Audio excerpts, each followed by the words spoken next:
कोमलवाचा दे रे राम, विमलकरणी दे रे राम।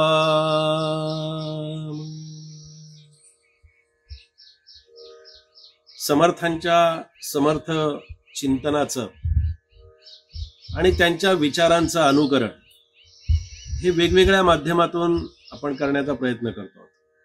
अनेक भक्तांनी, अनेक श्रोत्यांनी असं सांगितलं की कोमल वाचा दे रे राम, विमल करणे दे रे राम ही जी रामनामावली आहे,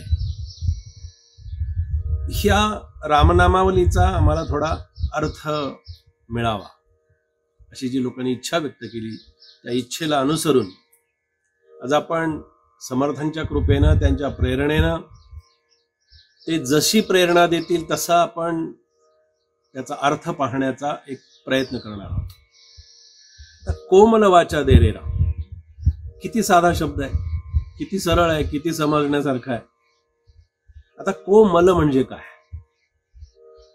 तर ज्या ठिकाणी, ज्याच्या वरती कुठल्याही प्रकारचा मल नाही।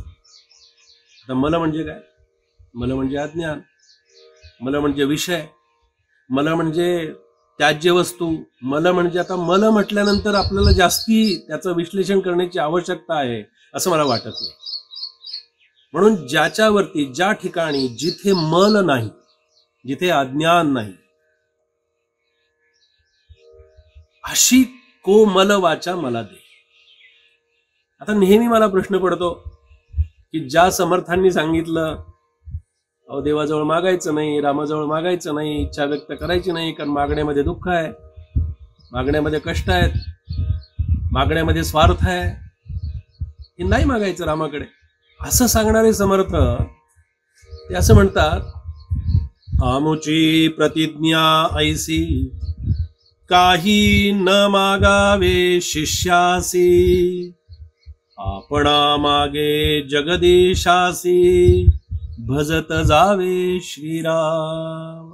असं सांगणारे समर्थ स्वतः रामाजवळ काही मागतील असं वाटतं? आपल्याला मागण्यातला आणि प्रार्थनेतला अर्थच जोपर्यंत कळत नाही, समजत नाही, लक्षात येत नाही, अहो आता ही कोमल वाचा दे रे राम हे मागणं आहे का प्रार्थना आहे, याचा कधीतरी आपण विचार करायला पाहिजे। सहज आपण म्हणून जातो समर्थाने रामाजवळ मागणं मागितलं, अरे काय मागणं मागितलं, कशासाठी समर्थ मागतील, त्यांना मागायचं होतं तर त्यांनी खूप काही त्यांच्यासाठी मागून घेतलं असतं। मागणाऱ्यातले समर्थ संत नाहीयेत। मागण्यामध्ये दुःख आहे, यातना आहे, तेच समर्थांनी सगळ्यांना ठासून आवर्जून सांगितलं आणि तेच असं मागणं मागतील का? म्हणून कोमल वाचा दे रे राम म्हणजे मलरहित अशा प्रकारची वाणी, उच्चार, मधुरता माझ्या वाणीला यावी। हे रामा, ही मागणी नाहीये, हे कोमल वाचा दे रे राम रामाकडे मागणं नाही, तर ही प्रार्थना आहे। प्रार्थनेमध्ये आर्तता आहे, प्रार्थनेमध्ये माधुर्य आहे, प्रार्थनेमध्ये गोडवा आहे, प्रार्थनेमध्ये भाव आहे, प्रार्थनेमध्ये प्रेम आहे, प्रार्थनेमध्ये एक प्रकारची सुंदर अशा प्रकारची दया सामावलेली असते, आर्तता सामावलेली असते। आणि म्हणून कोमल वाचा दे रे राम ही मागणी नसून ती प्रार्थना आहे, हे जो आपल्याला लक्षात आलं पाहिजे। रामाजवळ हे मागणं समर्थ कधीही त्यांच्या स्वतःसाठी तरी कधी मागणार नाही। कल्याण मागणे रामा तुझं, कल्याण मागणे हे सुद्धा जे समर्थांनी रामाजवळ मागणं मागितलं ते त्यांच्या स्वतःसाठी नाही, त्यांचं कल्याणच झालेलं होतं, ते याच्यातून बाहेरच पडलेले होते। म्हणून प्रार्थनेतला अर्थ आपल्या लक्षात आला पाहिजे। म्हणून आपल्याकडे आपण नेहमी पहा की आपल्यामध्ये, आपल्या शरीरामध्ये 4 प्रकारच्या वाणी आहेत, हे तर आपल्या सगळ्यांना माहिती आहे। परा, पश्यंती, मध्यमा आणि वैखरी या 4 वाणी आहेत। मग या 4 वाणी कुठून बाहेरून आणलेल्या आहेत का, कुठून आपण त्या विकत घेतल्यात का, कुणाकडून उष्ण्या घेतल्यात का, कुणाकडून मागून आणल्यात का? या 4ही वाणींचं अस्तित्व हे आपल्या अंतःकरणामध्ये आहे की नाही? मग ही जी परा आहे, पश्यंती आहे, मध्यमा आहे, वैखरी आहे, ही वाणी आहे। आणि ही वाणी समर्थ असं म्हणतात की ही वाणी जी आपल्यामध्ये आहे ना, या वाणी ज्या आहेत, ही वाणी ही आपली संस्कृती आहे, लक्षात ठेवा. आणि मधुरता आणि कोमलता हा त्या वाणीवरती करावयाचा संस्कार आहे. त्याच्यावरती करण्यासारखा संस्कार जो आहे, जो संस्कार करायचा आहे, तो वाणी आपल्याला भगवंताने दिलेली आहे. त्याच्यावरती माधुर्याचा संस्कार करायचा आहे, मधुरतेचा संस्कार करायचा आहे. म्हणून वाणी आपण नाही निर्माण केलेली, वाणी बाहेरून आणलेली नाहीये, ती अंतःकरणामध्येच आहे. म्हणून त्या कोमलतेवरती वैर, द्वेष, असूया, तिरस्कार, त्याच्यामध्ये मत्सर असल्या प्रकारचा कुठलाही संस्कार माझ्या वाणीवरती रामा कधीही होऊ देऊ नकोस, कारण हाच तर मल आहे. म्हणून रामा, मला जी वाणी हवी आहे, माझ्यामध्ये जी वाणी आहे, त्या वाणीला संस्काराच्या रूपामध्ये तिच्यामध्ये माधुर्य येऊ दे, तिच्या माधुर्यतेचा संस्कार त्या वाणीवरती व्हावा. म्हणून समर्थ रामाकडे कोमल वाचा दे रे राम अशी प्रार्थना करताय. आपला विषय सुरू आहे की कोमल वाचा दे रे राम ही रामाकडे मागणी आहे की प्रार्थना आहे. तर मला असं वाटतं की ही मागणी नसून ही प्रार्थना आहे. कशी आहे प्रार्थना? पहा की लहान मूल असतं आणि हे लहान मूल आईच्या गर्भामध्ये फार सुरक्षित असतं. ते मूल जेव्हा थोडं मोठं होतं, बोलायला लागतं, त्याला वाचा फुटते, त्याची वाणी फुलायला लागते. अगदी नुकतंच बोलायला लागलेलं बोबड्या बोलाचं मूल बोलायला लागलं, एक एक शब्द उच्चारायला लागलं, त्या आई वडिलांना स्वर्ग सुखाचा आनंद मिळतो. माझं पोरगं बोलायला लागलं. ते जे बोबडं ते मूल बोलत असताना ही कोमलता, ही कोमल वाचा, हे माधुर्य, हे ओरिजिनल माधुर्य, हे नैसर्गिक माधुर्य आहे. हे नकली फसवी असं माधुर्य त्याच्यामध्ये नाहीये. त्या बाळाचं जे बोलणं आहे याला खरं माधुर्य म्हणतात, त्याला खरा गोडवा म्हणतात. आता ते लहान मूल खरंच ओरिजिनल बोबडं बोलत असतं, त्याचे बोलच तसे येतात. घरातली वयस्कर मंडळी कवळी लावलेली त्या पोरासारखं बोलायला लागलं. काले ललतोच बाला, आता तुला जमणार आहे का ते म्हणायला? असं म्हणायला गेले की कवळीच बाहेर येते. अरे तुझ्या वाणीवरती ते संस्कार नाही आहेत, ते संस्कार होऊन गेलेले आहेत, संस्कार झालेले आहेत. आता त्या मुलासारखं तुला नाही बोलता येणार. तो गोडवा आता आपल्यामध्ये येणार नाही. जोपर्यंत ते संस्कृती आहे, त्याच्यावरती संस्कार होत नाही, तोपर्यंत ती वाणी आहे तशीच राहणार. त्या पोरासारखं बोबडं बोलायला गेल्यानंतर घरातली लोक उगीच बोबडं बोलत असतात, चांगलं बोलायला येत असो. पण त्या मुलाचं बोलणं हे खरं माधुर्य असतं, खरा गोडवा त्याच्यामध्ये असतो. आपण तसा कितीही नकलीपणानं बोलण्याचा प्रयत्न केला तरी ते शक्य होत नाही. हे जसं आहे तसं समर्थ रामाजवळ प्रार्थना करतात की हे रामा, त्या मुलाची जी पहिली सुरुवात झाली बोलायला, त्याचे जे बोबडे बोल होते ना रामा, मला तसं तुझ्याशी बोलायचं, तशी वाणी मला दे, तसं माधुर्य मला दे, ती कोमलता मला येऊ दे रे. आणि ती कोमलता आहे माझ्यामध्ये. या कोमलतेवरती नको ते संस्कार झालेले असल्यामुळे ती वाणी कठोर झाली. मुळात माधुर्य होतं आहे, पण त्या माधुर्याचं जतनच केलं नाही, त्या माधुर्यावरती चांगले संस्कारच केले नाही.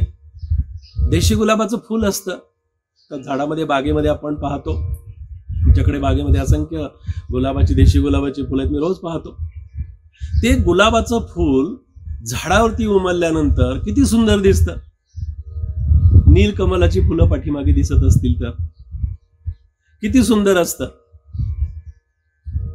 पण त्या फुलाला या स्वार्थानं बरबटलेले हात लागले, त्याला असं खसकन त्या झाडापासून दूर केलं, त्याला असं तोडून काढलं की ते फूल किती वेळ टवटवीत राहतं? नाही राहत. ते झाडावरती आहे तोपर्यंत टवटवीत आहे. झाड आणि फूल हे आई आणि मुलाचं नातं आहे. या पद्धतीनं आपण त्याचं जतन करावं. याचा अर्थ फुलं काढू नयेत असं नाही. याचा अर्थ फुलं ती देवाला वाहण्यासाठी आपण काढत असतो, पण ती फुलं काढायची नाहीत असा त्याचा अर्थ नाही. पण ती फुलं काढताना सुद्धा ही मनाची, अंतःकरणाची कोमलता असू दे, हा त्याच्या मागचा भाव आहे. झाडाला जसं त्या गुलाबाच्या फुलाला किंवा इतर सगळ्या फुलांना जसं खत लागतं आणि त्याच्यातून ती फुलं निर्माण होतात, तसं हे नरदेहरूपी जे झाड आहे रामा, त्या झाडाला सुद्धा रामनामाचं खत मिळू दे, त्याला दासबोध चिंतनाचं खत मिळू दे, त्याला अध्यात्माचं खत मिळू दे, त्याला उपासनेचं खत मिळू दे. म्हणजे मग त्याच्यातून उमलणारं फूल जे आहे ते खऱ्या अर्थानं कोमल असेल, त्याच्यामध्ये माधुर्य असेल आणि हे फूल मला तुझ्या चरणावरती अर्पण करायचं. अशी कोमलता मला दे, अशी कोमलवाणी मला दे. म्हणून फळं आणि फुलं ही झाडं त्यांना जन्म देत असतात. ही आई मुलाच्या नात्याचं तिथे इतका दृढ संबंध असतो. त्या दृष्टीनं आपल्याला ते पाहता आलं पाहिजे. आपण नकली माधुर्य, नकली भाषा, नकली बोलणं, ते व्यापारी मंडळी असतात ना, जोरात घरात कडाक्याचं भांडण झालेलं असतं खरं तर, पण गल्ल्यावरती येऊन बसल्यानंतर, व्यापाराला सुरुवात झाल्यानंतर कुठून येतो त्यांच्यामध्ये ते शब्दामध्ये माधुर्य? हे खरं असतं का? हे माधुर्य खरं असत नाही, हा गोडवा खरा असत नाही. हा दुसऱ्यांना फसवण्यासाठी, दुसऱ्यांच्याकडून काहीतरी आपला स्वार्थ साधण्यासाठी हा नकलीपणा असतो. पण तो त्यांना बिचाऱ्यांना त्या व्यवसायासाठी, धंद्यासाठी तो नकलीपणा त्यांना आणावा लागतो. रामा, माझ्या आयुष्यात मला हा नकलीपणा नको आहे, म्हणून मला कोमल वाचा दे. माझी वाणी जी आहे, ज्याची वाणी रंगली राम नामी, त्यासी माझा संवाद घडो स्वामी. अमृताहुनी गोड नाम तुझे देवा. हे अमृत आहे ना, हे त्याच्या नामामध्ये अमृत आहे. म्हणून रामा, कोणत्याही प्रकारचा अज्ञानाचा मल, अविचाराचा मल, अविश्वासाचा मल, मत्सराचा मल माझ्या वाणीवरती कुठल्याही प्रकारानं असू नये, याच्यासाठी मी रामा तुझी प्रार्थना करतो आहे. म्हणून रामाजवळ समर्थ मागणं मागत नाही, जे आहे त्याचं संवर्धन करायला सांगतात. म्हणून कोमल वाचा दे रे राम आता म्हणत असताना, ही प्रार्थना करत असताना आता आपल्याला हे लक्षात आलं असेल की आपली कोमल वाचा आहे का? आपण कुठे कमी पडतो का? आपण किती माधुर्यानं लोकांशी बोलायला हवं आहे. दुसऱ्याशी संवाद करत असताना दुसराही तो ईश्वराचा अंश आहे, या दृष्टीनं माझ्यातली माधुर्यता मला जतन करणं फार आवश्यक आहे. दुसरा माझ्याशी गोड बोलला नाही म्हणून मी त्याच्याशी बोलणार नाही, असं कदापि होता कामा नये. म्हणून समर्थ रामाजवळ प्रार्थना करतात की हे रामा, मला कोमल वाणी दे, माधुर्य दे. म्हणून भगवान श्रीधर स्वामी महाराजांचं मधुर वाणी हे पुस्तक खरंच अभ्यासण्यासारखं आहे, खरंच चिंतन करण्यासारखं आहे. संत सत्पुरुषांची वाणी जी असते ना, ती मधुर वाणी असते. ती मधुर वाणी आम्हाला लाभावी, अशीच समर्थ रामाकडे प्रार्थना करता आहेत. आता विमल करणीचा विचार आपण पुढच्या भागामध्ये पाहणार आहोत.